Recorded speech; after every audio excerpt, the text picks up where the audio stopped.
Então, a gente vai começar a entrar aqui agora já em algumas, um pouco mais no detalhe sobre como que é a avaliação, né?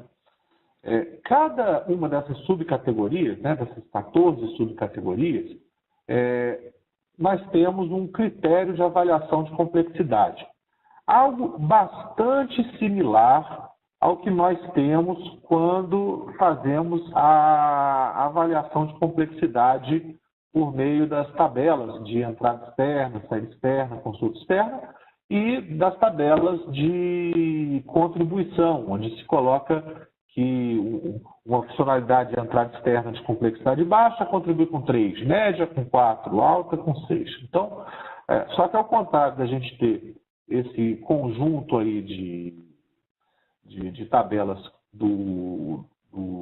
da medição funcional, a gente tem um maior volume de tabelas associado a isso. Em termos práticos, praticamente cada subcategoria tem uma tabela própria para identificação da complexidade dos elementos que estão classificados nessas subcategorias e se avaliam alguns fatores que vão afetar essa complexidade e a lógica que foi utilizada para estabelecer esses pesos é que um time ele vai ter mais trabalho para fornecer um item de complexidade alta que um item de complexidade média em condições normais de temperatura e pressão. Então, esses parâmetros da complexidade, em alguns casos, eles são contados, então conto um elemento, 2 elementos, 3 elementos, e em outros casos, eles são avaliados. Então, se trata-se de uma complexidade algorítmica, se trata de uma complexidade lógica. Então,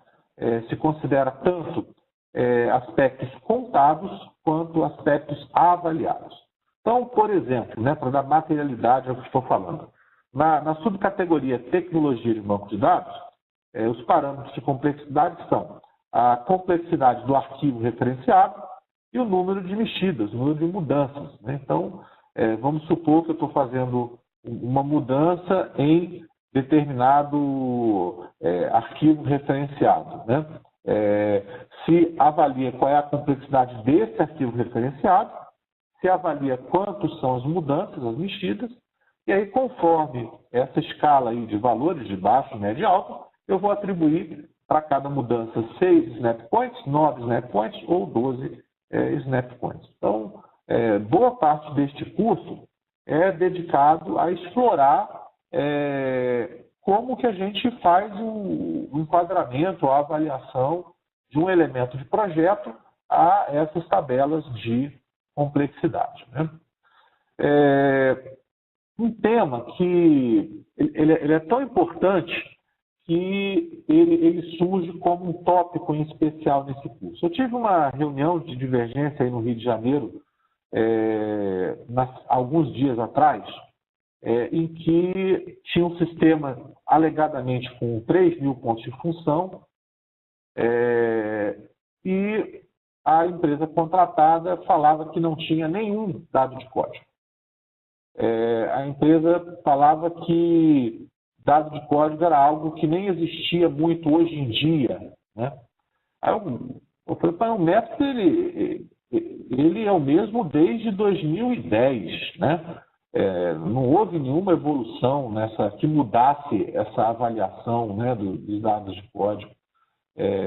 Essa coisa de dado de código entrou no CPM em 2004, se não me engano, né? Então, não tem o menor sentido, não existe mais a dado de código. No fundo, o que acontece é o seguinte, a empresa ela coloca lá uma cotação para um edital, coloca um preço, pensa numa lógica, né, de que qualquer coisa que ela vai desenvolver vai ser medida de maneira direta.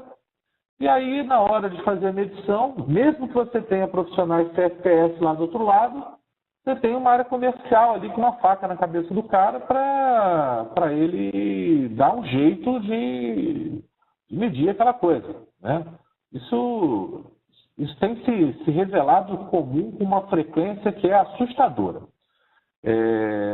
Uma forma de abordar essa questão é passar a medir os dados de código porém medi-los de uma forma diferenciada, né? Não medi-los da mesma forma que se mede uma transação, como você cadastrar um contribuinte, você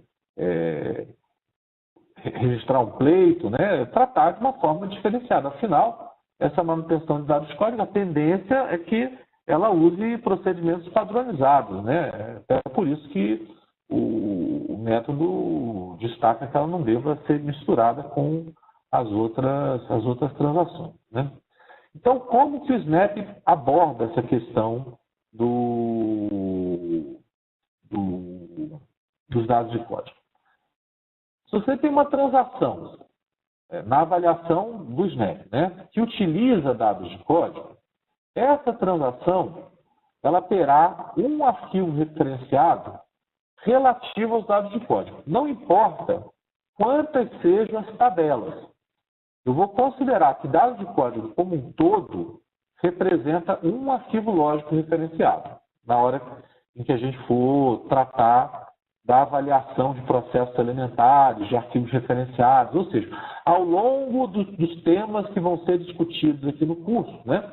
Por que você tem um dado de código utilizado, né, referenciado em determinada transação, não importa quantas sejam as tabelas, considera-se um arquivo referenciado de maneira generalizada.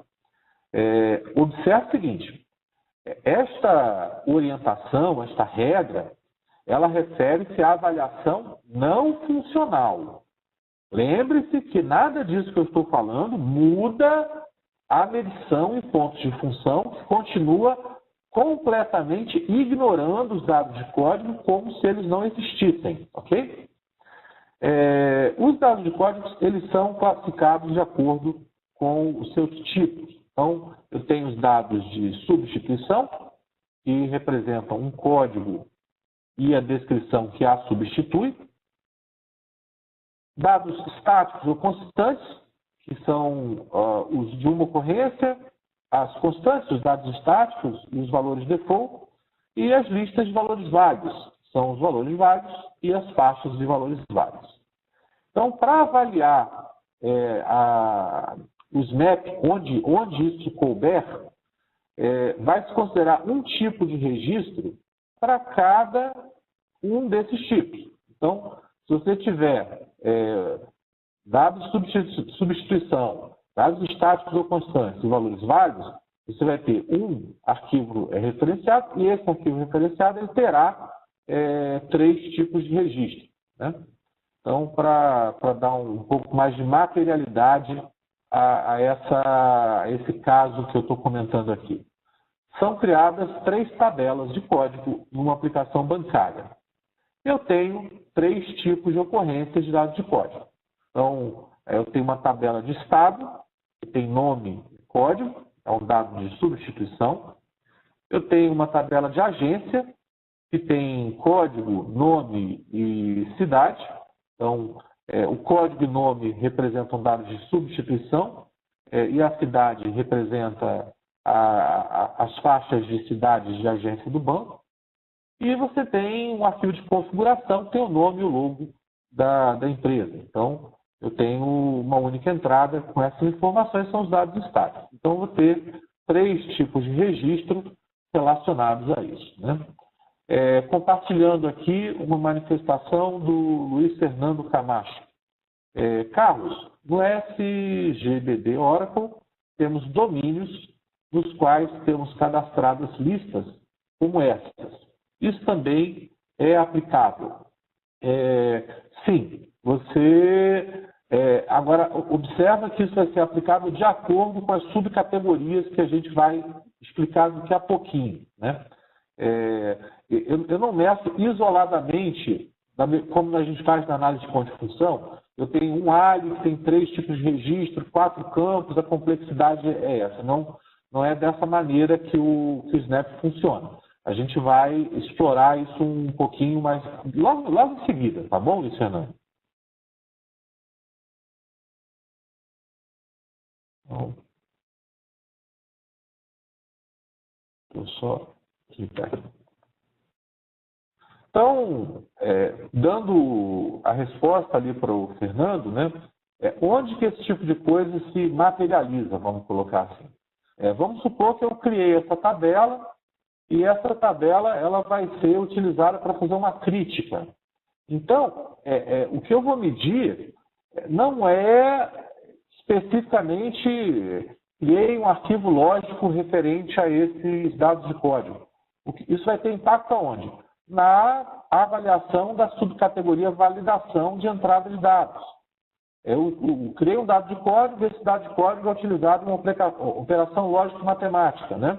Então, é nessa subcategoria que essa intervenção, né, de criar esse dado de código vai ser ponderado. Eu criei um dado de código que vai ser usado para formatar dados. Então, é na subcategoria de formatação de dados que isso vai ser ponderado, né? Precisei entrar no Oracle lá para cadastrar novos domínios. Então, eu estou configurando o produto para fazer isso, né? Não, minto, esse exemplo do Oracle ele entraria em uma outra subcategoria, mas digamos que entrei num banco de dados para fazer uma configuração no produto, né? Para que ele mude o seu comportamento por meio da atualização desses dados de código. Então, a subcategoria 1.5 seria incluída na nossa medição. E também, observa que essas subcategorias, elas não são excludentes, elas são, na verdade, compostas. Eu criei uma tabela de dados de código e fiz uma crítica que a utiliza. Eu vou ter uma ponderação utilizando a subcategoria 1.1 e vou ter uma ponderação utilizando a subcategoria 3.2, que diz respeito lá à criação da tabela, né? Então, eu meço os dados de código identificando em quais subcategorias dessa relação que eu estou apresentando aqui para vocês, nós temos algum elemento de projeto ou atividade que é passível de medição lá pelo Snap.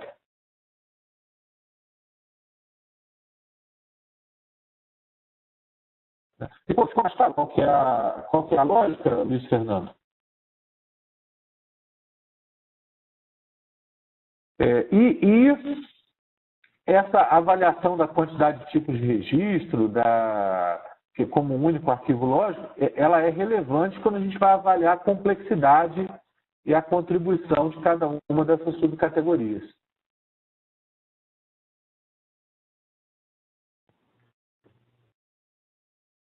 Então, alguns exemplos aqui. Criar uma tabela de dados de código para validação de endereço. Então, para atender a um requisito não funcional do usuário, mais uma vez, né, quando eu uso não funcional, eu estou usando a lógica aí de ifpub, né, porque você mudar uma crítica de endereço não deixa de ser uma mudança num requisito funcional, né? Nesse caso aqui, a gente está entendendo que existe uma validação de endereço e que está se mudando, na verdade, é o projeto de como essa validação está sendo feita. Então, eu tenho pontos snap em função da validação de entrada de dados, eu estou modificando essa validação de entrada de dados e eu vou ganhar pontos snap porque eu estou criando uma tabela, que isso é ponderado na categoria 3.2, tecnologia de banco de dados. No item 2, eu tenho a mesma situação. Eu também estou criando uma tabela de dados de código para validar endereço, sendo que a tela de endereço vai estar no front-end e os dados vão estar no back-end. E não está escrito aí, mas é necessário para avaliação subsequente, eu tenho uma partição relacionada ao front-end, uma partição referente ao back-end, né? Então, eu vou ter validação de entrada de dados, como já tínhamos anteriormente, eu vou ter tecnologia de banco de dados, como já tinha anteriormente, eu também vou ter movimentos de dados internos, produzindo pontos Snap. Então, essa rubrica aqui 1.1 vai me gerar alguns pontos, essa rubrica 3.2 vai me gerar alguns pontos, e essa rubrica 1.4 vai me gerar alguns pontos. Utilizando telas em múltiplos idiomas, e a tradução está em novas tabelas de dados de código. Então, essa questão dos múltiplos idiomas vai estar na formatação de dados, e porque eu estou criando uma tabela, eu vou ter pontos aqui em tecnologia de banco de dados. Isso para cada processo elementar que sofrer essa intervenção. O Antônio, ele fez alguma manifestação, peço para ele, por favor, complementar o que ele estava querendo colocar. Por favor, Antônio, em que a gente pode te apoiar?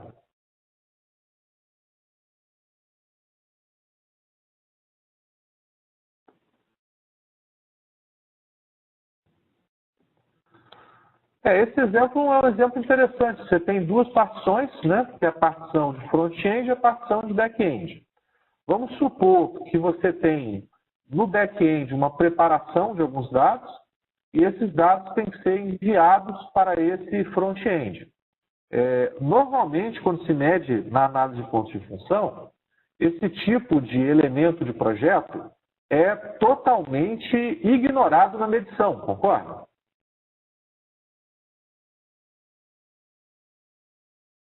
Esse comportamento do produto para que no back-end ele faça seleção, preparação e envio de dados. E no front-end eu receba esses dados, esse processamento ele é completamente ignorado quando você mede usando análise de ponto de função, considerando que a fronteira seja única para os dois, né? Não há saída externa, porque o back-end e o front-end, ambos fazem parte de uma única fronteira nesse cenário que a gente está discutindo, né? Porque o front-end e o back-end fazem parte de uma única fronteira, não há saída externa, literalmente, porque essa movimentação de dados é uma movimentação interna entre esses componentes da aplicação, concorda?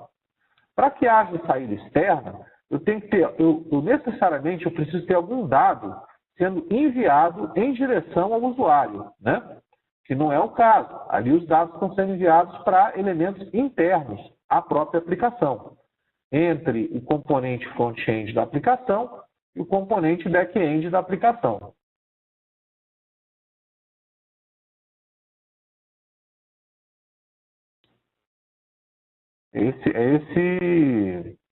Talvez essa figura aqui ilustre melhor para a gente, ó. Aqui, ó. Eu tenho uma única aplicação e aqui eu tenho as regras de negócio, eu tenho aqui a interface com o usuário e existe um fluxo de dados aqui dentro que é algo interno, é algo que não é medido pela análise de ponto de função. Esse é outro ponto, né, que a gente observa. Muitas vezes eu tenho propósitos que levam à necessidade de uma medição para cada uma dessas partições. E a única forma de a gente medir isso é colocando uma fronteira em torno dessas partições. Só que isso não reflete a visão do usuário, né? Então, o Snap ele vem também para nos ajudar a diminuir o uso desse tipo de expediente. A Tereza, ela coloca aqui: a subcategoria tecnologia de banco de dados só é aplicável quando a tabela de dados de código é criada. Quando sofre alteração estrutural e quando não era utilizada e passa a ser utilizada pela aplicação. Essa subcategoria, Tereza, tecnologia de banco de dados, ela tem uma unidade que é mudança, número de mudanças. Eu costumo chamar isso de mexida, né? Porque como a gente observa as pessoas chamando informalmente. Então, não só a criação de tabela, mas criação de índices, criação de table spaces, várias das ações que a gente faz em bancos de dados são ponderadas por meio dessa subcategoria tecnologia de banco de dados. Então, ela não se limita à criação de tabela, ela envolve diversas outras intervenções que você faz no banco de dados. Então, como é que funciona? A gente identifica essas intervenções no banco de dados e para cada processo elementar que é impactado, eu vou ganhar alguns pontos Snap por causa disso. Tá certo? Eu consegui responder a sua pergunta, Tereza?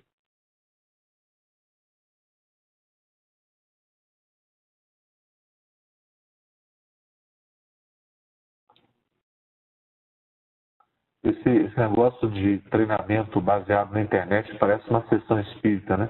Tereza, você está entre nós. Esses pontos a gente vai abordar quando nós entrarmos em cada uma dessas subcategorias, né?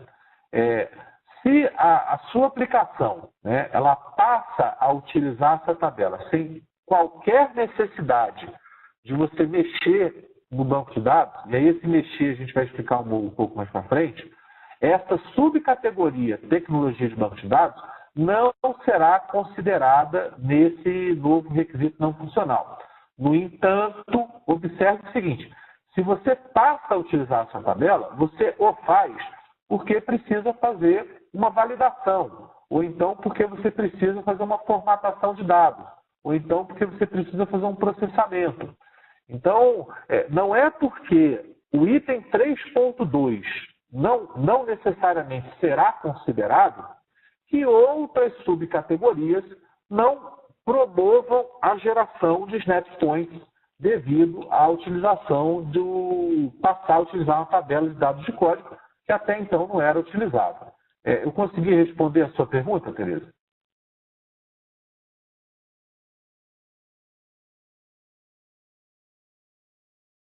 Ok, uma outra pergunta aqui de Luiz Camacho. Carlos, por questões de arquitetura, salvo engano, acredito que 70% a 80% das aplicações desenvolvidas aqui possuem claramente uma camada de aplicação e camada de visão. São pacotes de software separados? Arriscaria dizer que em todas as aplicações ganharão Snap Points. Luiz, o estabelecimento... Não, ficou claro que o tema é o 1.4. O estabelecimento dessas partições é muito similar à questão das fronteiras, né? É algo que deve ser estabelecido a priori, como uma política, né? No primeiro curso que a gente deu de Snap, uma frustração da empresa era que ela esperava que com o uso do Snap houvesse a medição desses movimentos que você está colocando aqui entre a camada de aplicação e a camada de apresentação. No entanto, o cliente ele estabeleceu uma única partição, né? Qual foi a lógica do cliente nisso depois que a gente conversou sobre esse tema um pouco mais profundamente? Todas as transações, é uma regra, lá no caso não era 70%, 80% das transações, era a quase totalidade das transações, funcionava desse jeito. E o desenvolvimento, ele não tinha um ônus maior por causa disso. Essa condição era a condição normal de temperatura e pressão para eles. Então, eles viam, o cliente, que havia maior valor na utilização do Snap para medir situações que fossem situações diferentes dessa situação normal de temperatura e pressão, né? Condição normal de temperatura e pressão. E por isso eles não estabeleceram essas partições. Vamos supor, por exemplo, que ao invés de ser, como você colocou, 70%, 80% das aplicações, a gente tivesse 10% nessa situação. Como a gente tem uma situação aí de exceção, esse é um caso que vale a pena gerar mais alguns pontos quando a gente tem essa condição de exceção, né? De tal forma que o esforço adicional que advém dessa situação de exceção seja capturado nos Snap Points. Agora, isso não faz parte do método, né? Essas decisões, essas avaliações que eu estou comentando aqui com vocês, são avaliações que você faz na implementação do método. O método em si, ele simplesmente fala que haja partições. As partições promovem esse efeito, que é a medição do 1.4. Vocês têm a liberdade de estabelecer como serão essas partições no seu site, e aí vem o que a gente comentou ontem, né? Conforme o propósito da medição. Então, se o propósito é planejar e avaliar desempenho, é razoável, é compreensível, é algo facilmente defensável estabelecer partições em uma situação que é aquela que vai te demandar um esforço fora da curva, né? Então, é nesse sentido, tá bom? Podemos seguir em frente? Muito pertinentes as perguntas, muito obrigado aí pela colaboração que está sendo feita. E por fim aqui, a gente tem incluir dados de escalonamento para processar arquivos em lote, né? Então, é um suporte à aplicação, né? Você ter uma configuração tal que você consiga fazer a programação dos processamentos em batch. Então, você vai ter o item 3.3, que é processo em lote, que vai ser afetado pelo atendimento desse requisito, e tecnologia de banco de dados pela criação das tabelas. Então, dados de código é plenamente passível de medição pelo Snap, e como você os medirá depende das subcategorias que se aplicam conforme o requisito, né? Então, o analista, quando ele estiver fazendo a medição, ele vai avaliar não só a criação da tabela, mas também o propósito e o uso pretendido daquela tabela, tá certo? Então, vamos em frente. Outro termo, né, que a gente vê... Cadu? Pois não? Quem fala? Pires, uma pergunta aqui. Nós, por exemplo, aqui na DataPrev, a gente tem um processo que a gente chama de maciça, que na verdade é gerar as pensões, as aposentadorias do mês, aí, que são não sei quantos milhões aí. E esse processo roda em mainframe, né, são jobs, tá? E melhor, só para esclarecer, quando você fala gerar, é um processamento interno? Não, isso aí vai ser a saída externa. É como se fosse gerar o lançamento do banco. Perfeito.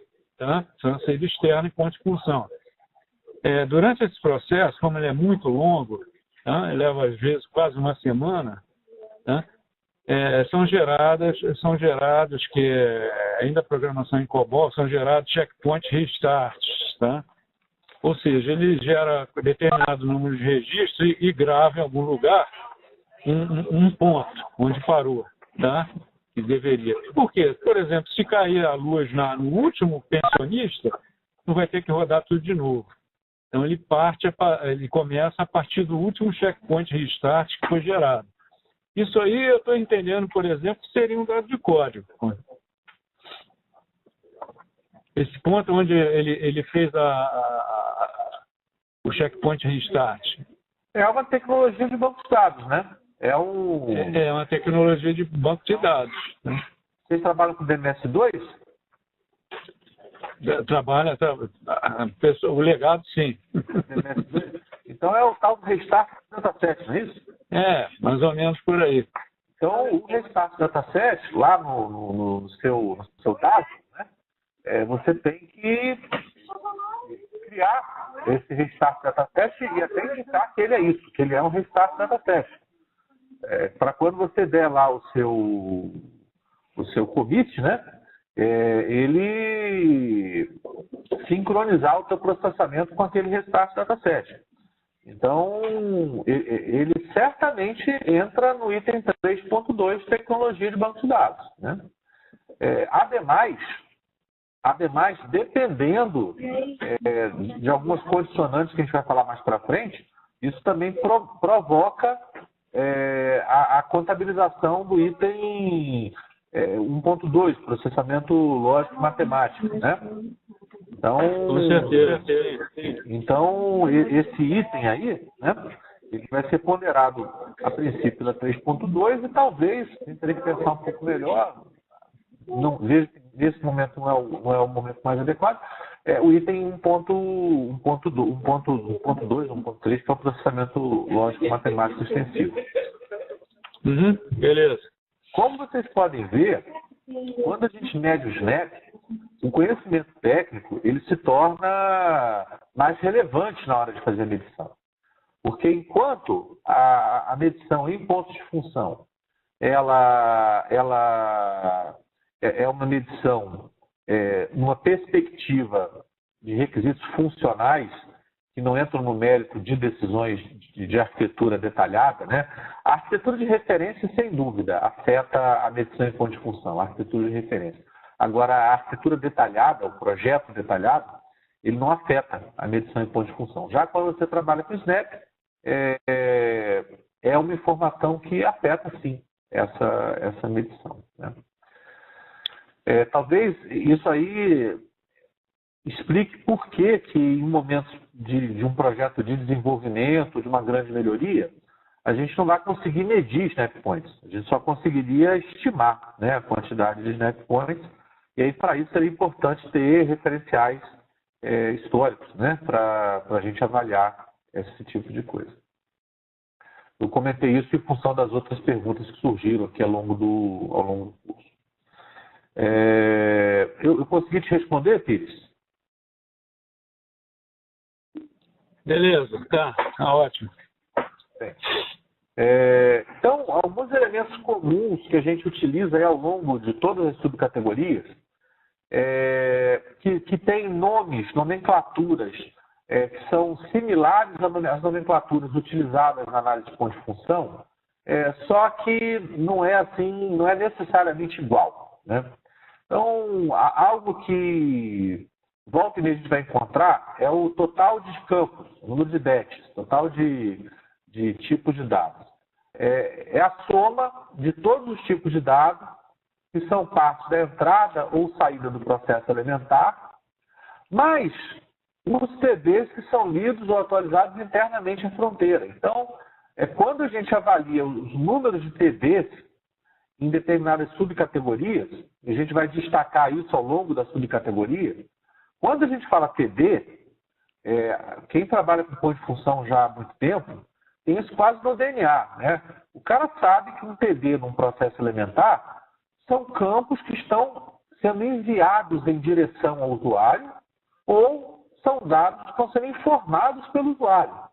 Aqui, quando a gente faz a avaliação, não necessariamente vai ser desse jeito e cada subcategoria vai explicar se é o caso ou não e como isso vai acontecer, certo?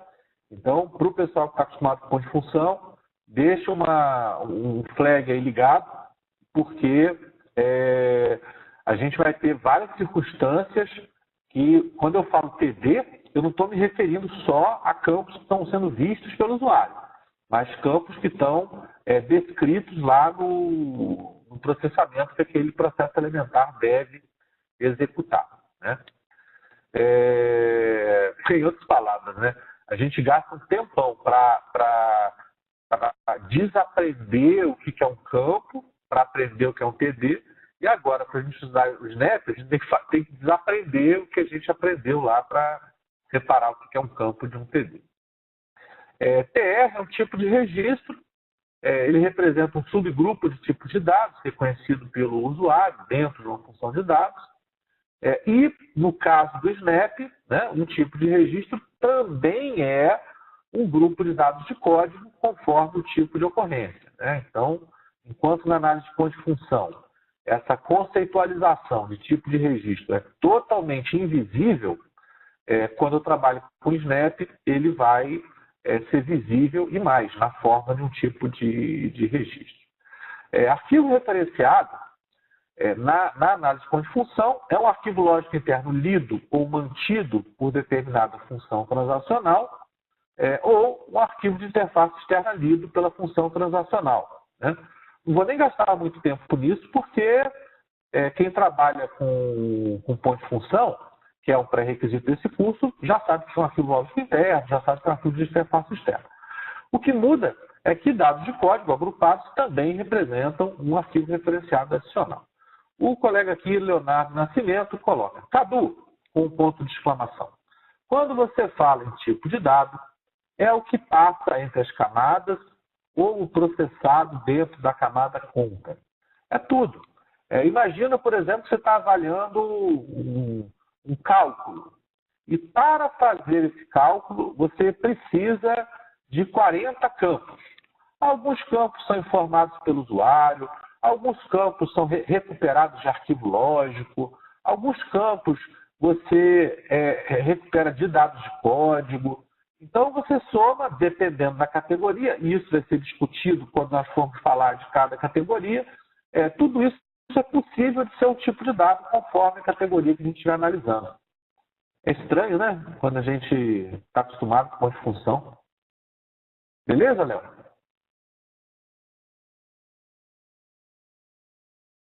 As primary keys, você alterar uma primary key, é contabilizado na categoria 3.2, tecnologia de banco de dados. Quando eu comentei sobre mexida, né, uma das mexidas é você criar um novo índice, né, que é o caso aí de uma primary key. O Léo perguntou como se mede a questão das primary keys. Beleza, Léo? As visões seguem a mesma lógica. Você criar uma visão de banco de dados também se enquadra na mesma subcategoria, né? Lembrando que se você criou uma visão e essa visão vai ser usada numa validação, aí você vai considerar a categoria 3.2, vai gerar alguns pontos por causa dessa categoria, e você vai gerar alguns pontos por causa da validação que utilizou aquela visão. Mais alguma pergunta, Léo?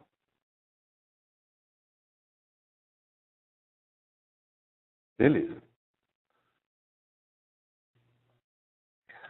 Outra conceitualização aqui é a questão das diferentes mídias, né? Diferentes organizações, elas podem usar abordagens diferentes para medir funcionalidade similar, né? Nós sabemos que... Só abrir um copo d'água.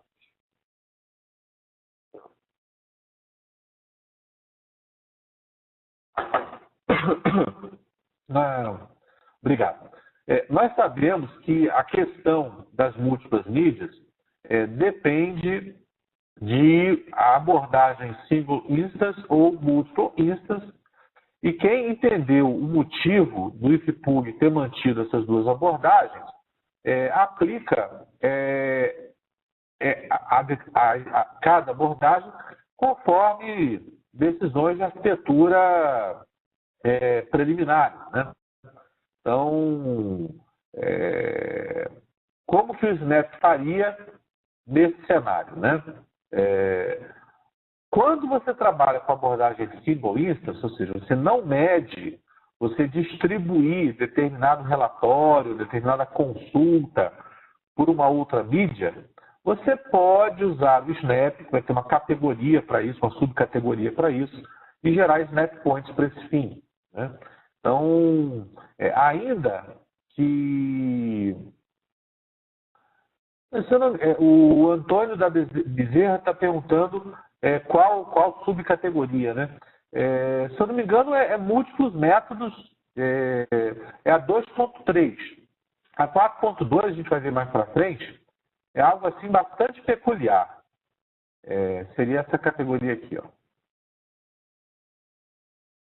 Vou só chegar lá na página correta, senhores. Múltiplos métodos de entrada, múltiplos métodos de saída. Essa subcategoria 4.2, ela se refere a circunstâncias onde você tem, por exemplo, diferentes programas para realizar uma mesma entrada de dados, para você realizar uma mesma saída de dados. Por isso que ele entra na categoria de arquitetura, né? De certa forma, na verdade, ambos acabam tratando isso. O Raul Queiroz coloca: Cadu, só um comentário adicional. A ferramenta que utilizamos aqui na DataPrev, a pontos de função, utiliza a nomenclatura de registros lógicos e itens de dados. Só para lembrar que tipo de registro e registro lógico são a mesma coisa e tipo de dados e item de dados são a mesma coisa. Apenas para nivelar o entendimento dos participantes. Excelente. Muito obrigado, Raul. O termo tipo de registro refere-se à sigla em inglês para Record Element Type. E tipo de dados para Data Element Type. Né? Então, só para,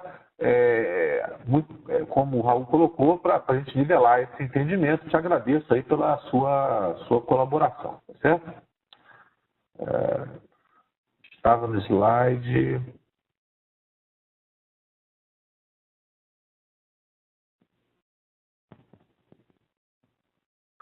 A categoria 4.2, ela é um negócio assim, bem peculiar mesmo. Então, a gente falou aqui da questão das mídias, né? O que você não pode fazer é medir em pontos de função uma saída externa em HTML, medir em pontos de função uma saída externa em PDF e também medir snap points para esta segunda saída, né? É isso que o método não permitiria.